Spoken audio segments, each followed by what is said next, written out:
15,803 கோடி ரூபாய் போச்சு ஒரே வாரத்துல. முதலமைச்சர் விஜய் சார் பதில் சொல்லுவீங்களா அப்படின்னு நானே கேள்வி கேட்டுக் கொண்டிருக்கிறது. ஆனால் முதலமைச்சர் பதில் சொல்ல காணும். அதாகப்பட்டது என்ன அப்படின்னு பாத்தீங்கன்னா, கடந்த திராவிட முன்னேற்ற கழக தலைமையிலான ஆட்சி இங்கே இருக்கின்ற பொழுது ஒன்றிய அரசிடம் போராடி தமிழ்நாட்டினுடைய ஓசூர்ல ஒரு நடுத்தர விமான தயாரிப்பு நிறுவனம், ஒரு பெரிய தொழிற்சாலை அங்க கொண்டு வருவதற்கான எல்லா ஏற்பாடுகளையும் செஞ்சாங்க.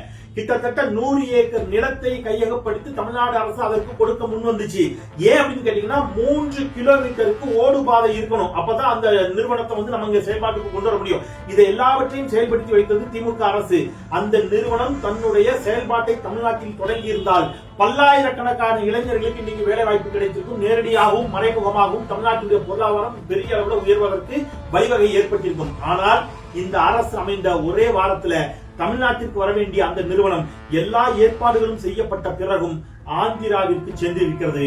தமிழ்நாடு முதலமைச்சர் வாய் திறப்பார் என்று ஒட்டுமொத்த தமிழ்நாடும் காத்திருக்கிறது. ஆனா பதிலே சொல்லாம இருக்கிறாரு. ஒரே வாரத்துல 15,803 கோடி ரூபாய் இழப்பு. இன்னும் எதையெல்லாம் தமிழ்நாடு இழக்க போகிறதோ தெரியவில்லை. What bro, it's very wrong bro.